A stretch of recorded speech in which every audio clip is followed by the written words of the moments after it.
प्रणाम। सभी श्रोताओं को मेरा प्रणाम। मैं मीरा, इस देश की बेटी। इस देश में बेटियों को कन्या कहा जाता है। उसे लक्ष्मी, सरस्वती, माँ दुर्गा के रूप में देखा जाता है और नवरात्रा के दिनों में तो साक्षात उसे घर घर में पूजा जाता है। फिर क्या हो गया कि आज वह अपने अस्तित्व की लड़ाई लड़ रही है। वह अपने जीवन की भीख मांग रही है।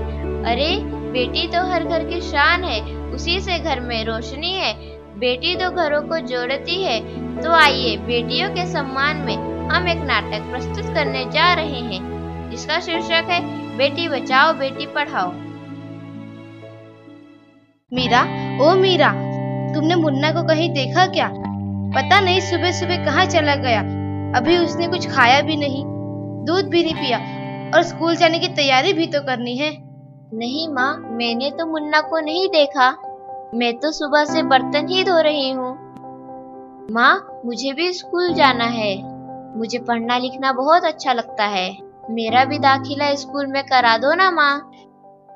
ए छोरी, बड़ी आई स्कूल जाने वाली, घर के काम काज अच्छे से सीख ले।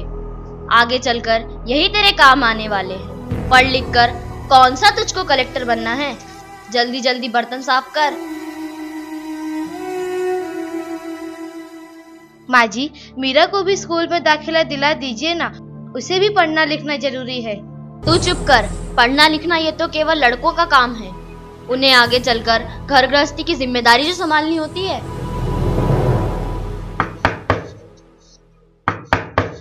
अरे, क्या हो रहा है? कौन किसकी जवाबदारी संभाल रहा है और हमारी मीरा बेटी क्यों रो रही है? देखिए ना डॉक्टर दीदी, दादी मुझे स्कूल ही जाने नहीं देती। कहती हैं तुझे पढ़ लिख कर क्या करना है, आगे चल के चूल्हा चौका ही तो संभालना है।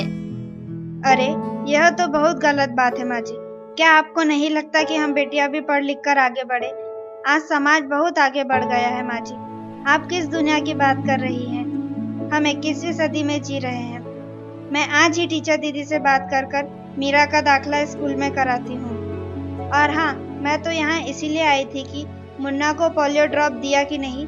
जगह जगह इसके कैंप लगे हैं। अच्छा हुआ बहन जी आप आ गए।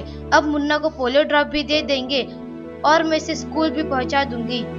अच्छा मीरा, अब तुम रोना नहीं। तुम जरूर स्कूल जाओगी और एक दिन पढ़ लिख कर मेरी तरह बहुत अच्छी डॉक्टर बनोगी। ठीक है बेटा?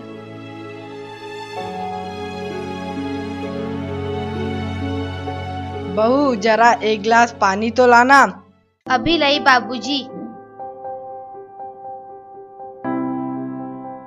ये लीजिए बाबूजी। अरे ये देखो, अखबार में प्यारी बेटी के बारे में कितनी सुंदर कविता आई है। आओ, मैं तुम्हें यह कविता पढ़कर सुनाता हूँ। कहती बेटी बाह पसार, मुझे चाहिए प्यार दुलार। बेटी की अनदेखी क्यों करता है निष्ठुर संसार। सोचो जरा हमारे बिन बसा सकोगे घर परिवार। गर्भ से लेकर यौवन तक मुझ पर लटक रही तलवार। मेरी व्यथा वेदना का अब हो स्थायी उपचार। जब माँ ही जग में न होगी तो तुम जन्म किससे पाओगे। जब बहन न होगी घर आंगन में तो किससे रूठोगे, किसे मनाओगे। जब दादी नानी न होगी तो तुम्हें कहानी कौन सुनाएगा। जब कोई स्वप्न सुंदरी ही न होगी तो तुम किससे ब्याह रचाओगे। जब घर में बेटी ही न होगी तो तुम किस पर लाड लुटाओगे। जिस दुनिया में स्त्री ही न होगी उस दुनिया में कैसे रह पाओगे। जब तेरे घर में बहू ही न होगी तो कैसे वंश आगे बढ़ाओगे। नारी के बिन जग सूना है, तुम ये बात कब समझ पाओगे। हाँ तो भाग्यवान, कैसी लगी यह कविता? है ना मजेदार? काहे की मजेदार कविता, मुझे नहीं आई पसंद। अरे कोई घर में है क्या? आइए आइए टीचर दीदी, हम आप ही का इंतजार कर रहे थे। हाँ, जरा मैं कुछ दिनों के लिए बाहर चली गई थी, इसलिए यहाँ नहीं आ पाई। डॉक्टर बहन जी कह रही थी आपने मीरा का अभी तक दाखिला नहीं कराया। ये तो बहुत होनहार छात्रा है, हमेशा अच्छे अंक लेकर उत्तीर्ण होती है। हाँ, मैं भी तो यही चाहती हूँ कि मीरा स्कूल जाए, खूब पढ़े, पर मेरी यहाँ सुनता कौन है। हाँ हाँ, खूब पढ़ाओ लड़की को और बाहर भेजो। जब कुछ गलत सलत हो जाएगा ना तो मुंह छुपाने की भी जगह नहीं मिलेगी। अरे माँ जी, आप कहाँ की बात कहाँ लेकर बैठ गई। मीरा को 10वीं तक तो पढ़ाई पूरी कर लेने दीजिए, आगे की पढ़ाई के बारे में बाद में सोचेंगे। हाँ टीचर दीदी, हम मीरा को अवश्य स्कूल भेजेंगे। मैं उसे मेरे जैसा अनपढ़ नहीं रहने दूंगी, उसे खूब पढ़ाऊंगी। कल मीरा को तैयार रखना, मैं उसे लेने आऊंगी। क्यों दादाजी, सही कहा ना मैंने? हाँ हाँ बेटा, बिल्कुल सही कहा। मैं तो कब से कह रहा हूँ कि मीरा को भी स्कूल जाने दो। प्रणाम दादाजी। प्रणाम बेटा।